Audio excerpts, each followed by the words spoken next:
y'all? It's your girl Sakina, and I'm back for another review. This is my review for The Real Housewives of Atlanta. This is season 13, episode 8. Okay, first and foremost, before we start anything else, I want to say Happy Black History Month, okay? As y'all know, the fact still remains, okay? Black Lives Matter, always and forever, period, okay? So let's have a good month.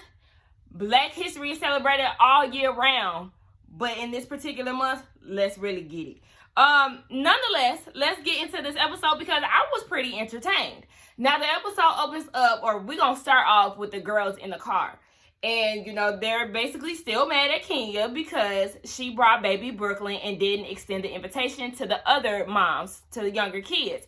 And Candy had to explain to Portia and Marlo because they kept chirping. They kept talking about, she got money though, she got money. Okay, the thing is with Kenya, she does not have a nanny. So she doesn't feel comfortable with just leaving her child with just any and everybody. And they kept trying to say the same thing again. Well, she has money. Money does not matter. If you don't feel safe with leaving your kid with somebody where you're going to be gone for a good 4 or 5 days, then that's that. Then yes, my baby's gonna have to come with me because you got people like Mark Daly who got all these damn demands and commands when it comes to their kid, but his ass don't take the time to watch her.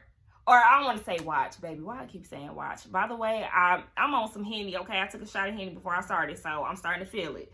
But yeah, Mark Daly, he don't look after his child, so yeah, the baby has to come with her, unfortunately. But the good thing is with Kenya, she will bring her baby with her, but she'll have the baby off somewhere else. So it's not like the baby is in the mix like Ashley would be with baby Dean. Like, yeah, Brooklyn is there, but she's more so out of sight than anything. So Portia finally understood and was like, okay, well, I guess if her husband, you know, can't even watch after her, then it is what it is. We see Kenya and LaToya, they at the house. They're talking to, I don't know if she's the staff of the Airbnb or wherever they're staying, but she wants to do a murder mystery for the girls and make it a competition because we all know that the women do like to have competitions and, you know, have a good time. Cynthia gets there before everybody, and I'm like, how'd she get there before y'all? And she had an engagement that slowed her up. The girls get there. 8 hours. It took y'all 8 hours to get there, but see, that's what happens when y'all get on them buses. And all the girls there, they probably had to stop so many times because bathroom breaks and all of that. Maybe they came into traffic. Like, I don't know why the hell the trip doubled in time. It's supposed to be 4 hours and they got there 8 hours later. Like, I don't understand that. But, yeah, they get there and then they have to do alter ego names. I really wasn't satisfied with anybody's alter ego names. I don't know. Y'all, look, I'm showing my edges, honey. Struggle. Struggly. But anyway, I wasn't satisfied with nobody's alter ego name. I was like, okay, y'all could have did a little better. But so at this point, they're all drinking, having a good time. And out of nowhere, this lady runs out with a knife. She's bleeding. They are freaking out like, what's going on? And once she falls out in front of them, the detective guys come out with their guns up and, you know, like, hold on, wait, you know, they're saying some type of rhyme. And Portia jumped behind the couch so quick when them fake cops came running around the corner. That shit was so funny. Look, I'm gonna need this hair to stay the fuck back here, okay? I'm sick of it. But anyway, that shit had me cracking up. That shit was so funny. So yes, they all figured that they do have to do a murder mystery. Candy was thinking like, wait a minute, I know these ain't the strippers. Please don't tell me that Kenya got these men as strippers, because if that's the case, baby, we're gonna have to go ahead and get you some ping because this is not it. But yeah, they go ahead and do the competition. She lets them know. Kenya tells them, look, it's a competition, and whoever does figure out the murder mystery, there is an extra room. So if you're not pleased with your room, then you can have the other one. So, you know, Kenya, Candy, and Tanya is focused on trying to get this thing done. But Portia's like, look, I did not come here to work and put, you know, mysteries together. And I wasn't even mad at her with that because I feel the same way. Like, look, I mean, I've never been interested in doing, what's those one things, the little rooms, the mystery rooms type things. I can't think of it right now, but like, I'm not interested in that type of stuff, baby. Look, get me the hell out of here. Let's drink. Let's have a good time. We on vacation. I don't have time to be trying to solve problems and escape room. That's what it is. Hell. But yeah, I was with her. Then all of a sudden, one of the fake cops was like, oh, I was told there's some hoes in this house. And of course that like signaled all of them to start getting up and twerking and doing the most. And then I forgot when they was doing like their names, their alter ego names, Tanya kept saying, WAP. And I'm like, see, girl, no ma'am, it's not WAP, bitch, it's WAP. Get it right. If you gonna say it right. So when he said that, that was like a signal for them to go crazy. Shamia and Portia fighting, breaking lamps and shit. And at this point, it was irritating me because I'm like, all right, y'all acting a little too wild. Once y'all start breaking glasses, dropping lamps and all of that, that's when y'all need to calm the fuck down. I didn't like that. Candy didn't like that. Baby, we was on the same page. Fallon gets there. LaToya was asking her, girl, I heard that you had a separate villa from us. Why? Her husband is there. LaToya said, why? And she said, because he's my best friend. I said, oh my gosh. Look, y'all might be mad at me, but I was siding with Toya on this. Like, girl, he your best friend? Girl, what? It was giving me real Cliff and Latrice of Bell Collective. That's what it was giving me. Like, girl, you can't be gone for 4 days. Are you trying to mask it by saying that he's your best friend?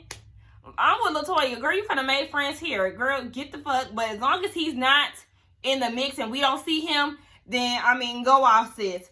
So Drew was saying, well, you know, LaToya doesn't care about marriages. And I was like, look, Drew, girl, that was real passive aggressive. You didn't even need to say that. I understand why you feel some type of way when it comes down to LaToya, but she was making reference of when they were talking about separation and whether or not you should be dating. But I just felt like that was real passive aggressive and she really didn't need to say that. So they start showing each other the rooms and they get into Candy's room. And LaToya takes this time, I don't know why it marinated to her or whatever, but she walked up to Drew and was like, she grabbed her by her hand and was like, I mean, let's talk about your struggling husband. I said, struggling? Girl, what do you mean by struggling? I don't know if she meant like struggling to be with you, struggling financially, struggling in his career. Like, what do you mean struggling? But Drew was like, baby, get your hands off of me, okay? Because the last bitch that touched me got her head rammed into a gate. Don't try me, bitch. I'm from Chicago. I said, oh, okay. The thing is, right, like I get we all have pride from where we come from and all of that. But I get tired of people saying, I'm from Chicago, I'm from Atlanta, I'm from Compton. Like, baby, let me tell you something. One thing about it, every inner city is rough, okay? Rough. I don't give a damn what city you live in. If they got an inner city, baby, it's rough. So you ain't gotta say you from Chicago, cause just cause you from Chicago, a bitch from Atlanta could beat your ass. Or just because you from Chicago, a bitch from Milwaukee can beat your ass. Shout out to Ramel. You know what I'm saying? Like, it don't matter where you from. You can get beat the fuck up no matter what. So you ain't always got to be dropping your state. And that's supposed to be, you know, having a bitch shook up. But nonetheless, we see Marlo pull her out and was like, girl, look, you can't be touching people, LaToya. Then she was like, well, who did I touch? It's clear that this girl is drunk as hell. Like, girl, don't give her no more drinks because this bitch is showing out.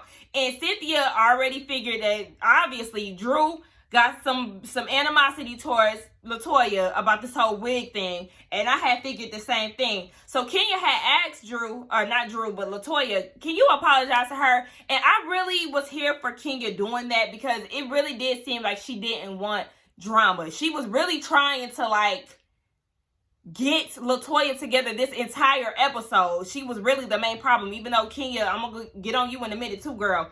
But yeah, where was I at? Toya ended up apologizing to Drew. Immediately after she apologized, she asked if she could touch her again. Bitch, at this point, you really trying it, and Drew figured that, so she was like, baby, no, you can't. And she was like, well, can I touch your hair?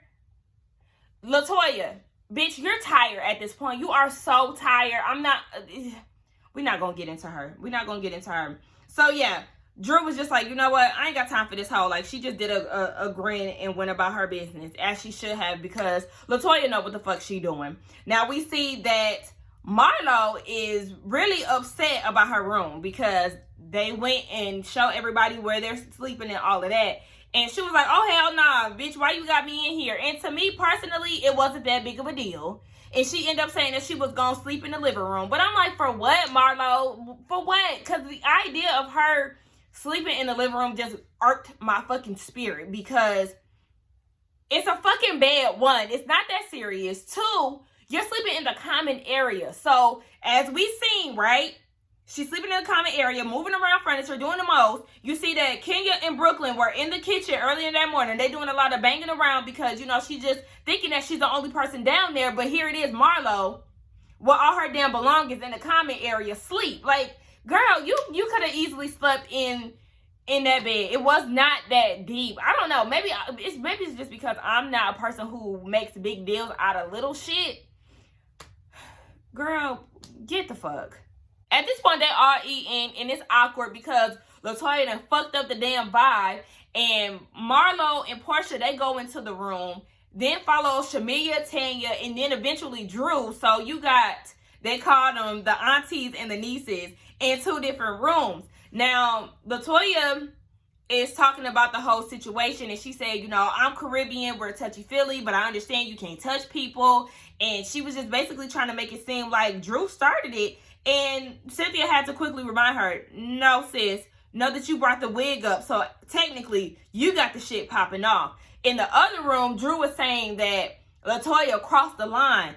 And for me, I feel like the whole grab thing, like, yes, she grabbed her arm. The girl is clearly drunk. I don't feel like she was doing it in a way to violate Drew or to, you know, cause her any harm. But at the same time, I understand, you know, when somebody is in your personal space and y'all just got into it, or, you know, y'all had some words exchange, you don't want them touching you. So I understand it. But me personally, I don't necessarily feel like it was that serious, or I wouldn't have taken it that deep or that far. Candy made a valid point too, like, yeah, you can't be touching people when you insulting them. Like, girl, get the fuck off of me. I said, yeah, you're right. So Portia said one thing that she noticed about Toya is that she does things to, like, cross boundaries. You know, she likes to get all up in your face with it. You know, she crosses boundaries, but you know what? Don't let her push your buttons.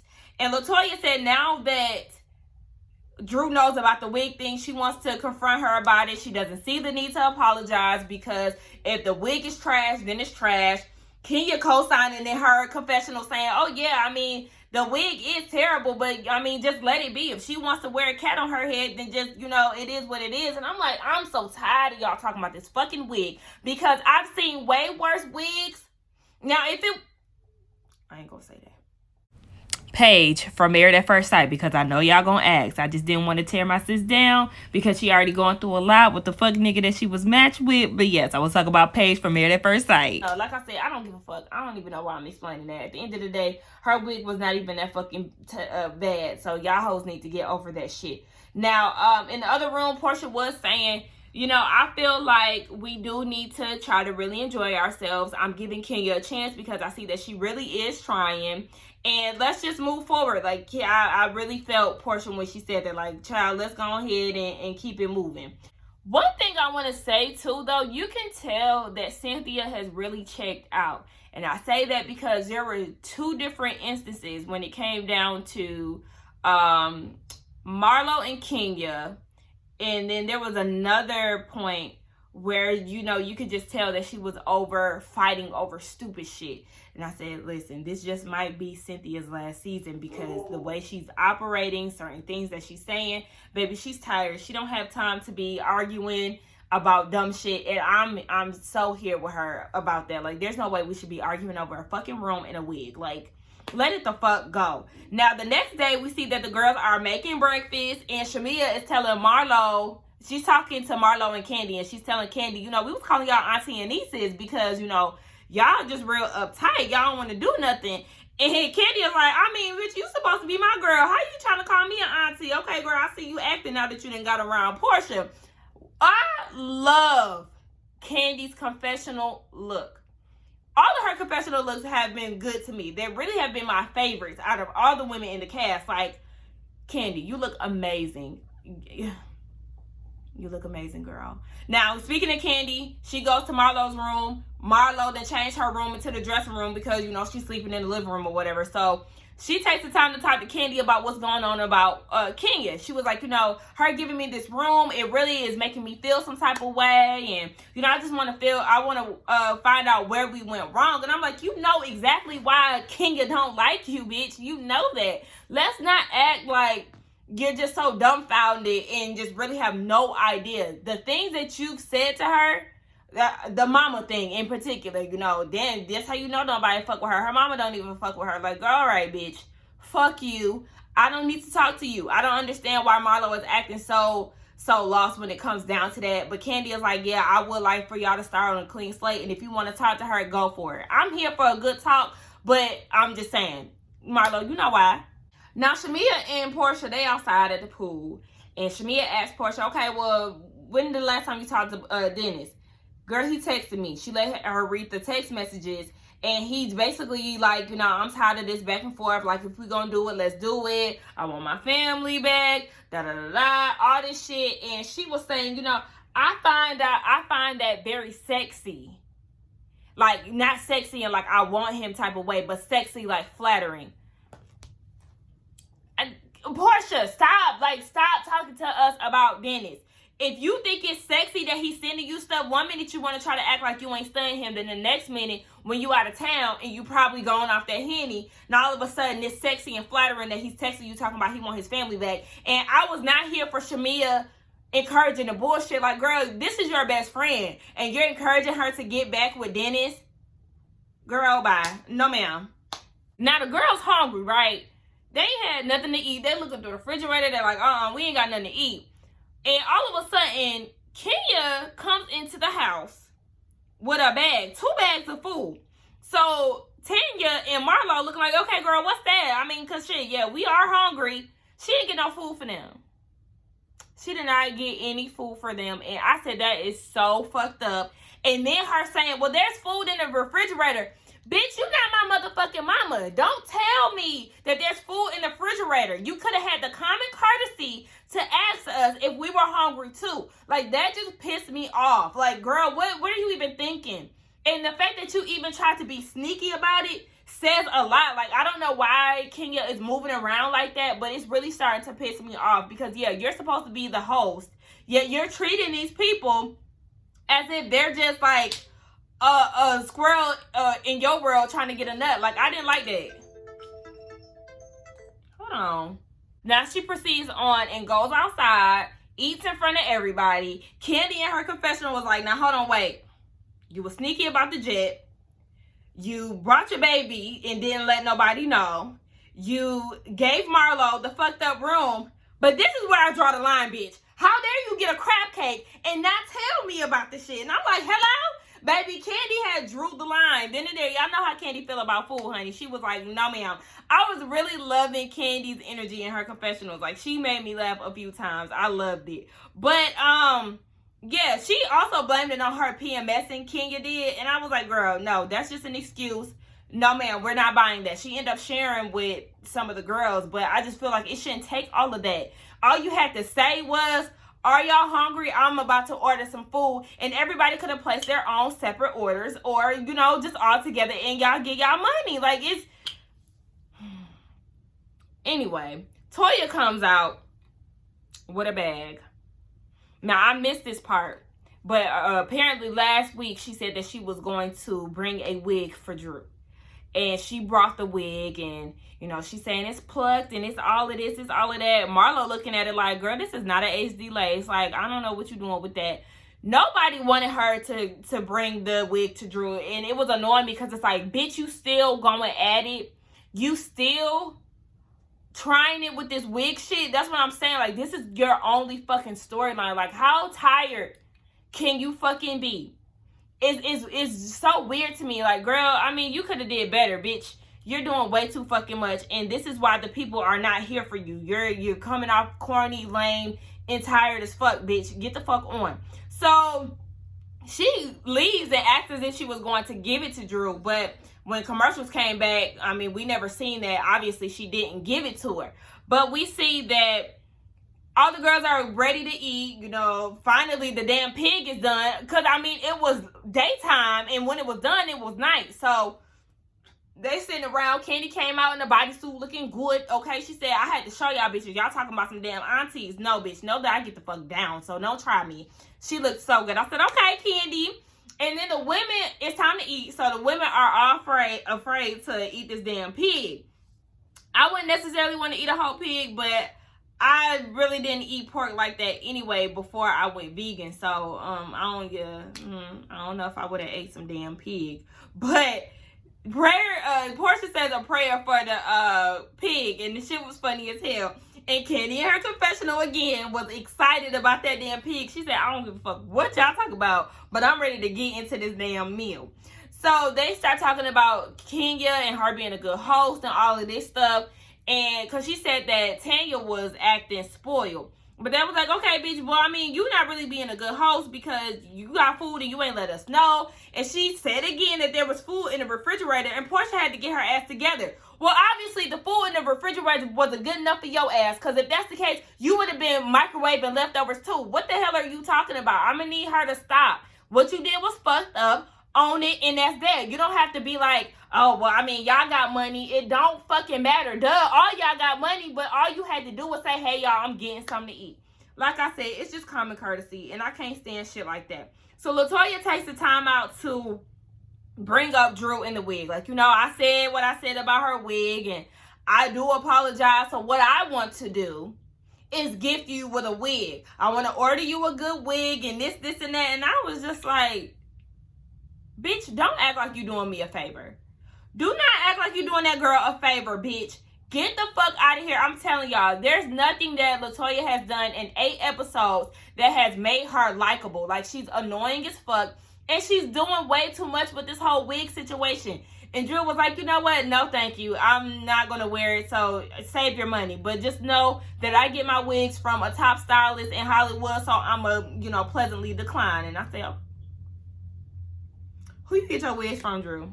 I just want to know. I don't know if she was just saying that to say that or not, but while they were sitting there talking, Candy was cracking me up yet again with the nervous eating. Her eyes getting big and shit. Candy was making me laugh this whole damn time.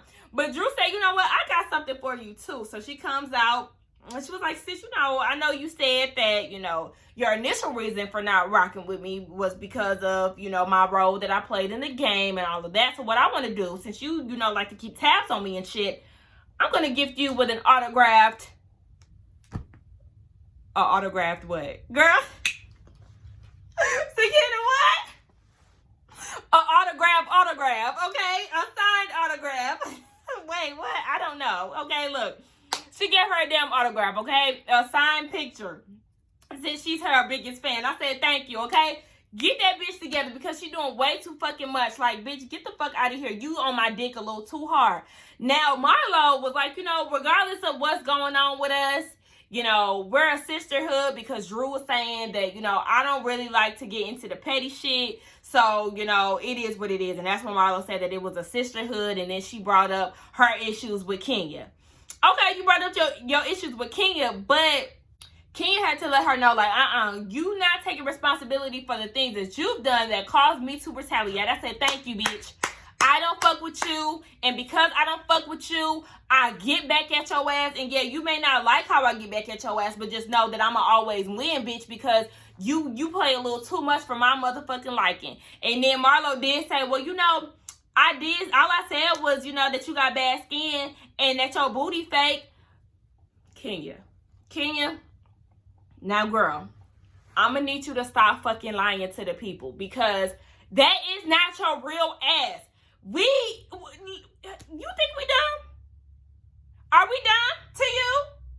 Sis, that ass don't have no jiggle. That ass is stiff as a board. That ass is leg to ass ratio is not there. Like, no ma'am, that ass is not complimentary to your body. That's how we know that it's not real. No ma'am. Like, I'm gonna need you to really go to Dr. Miami, go to Dr. Curves or whatever. I'm not really one for plastic surgery unless you really, really need it. But, like, I just feel like, we come in all shapes and sizes. And at this point, so many people come in the same shape and size. It's just like, ugh. Okay. But yeah, I mean, I don't know if you can reverse that or what, but I'm gonna need you to upgrade and update your booty, because no ma'am, you out here lying. Now, yeah.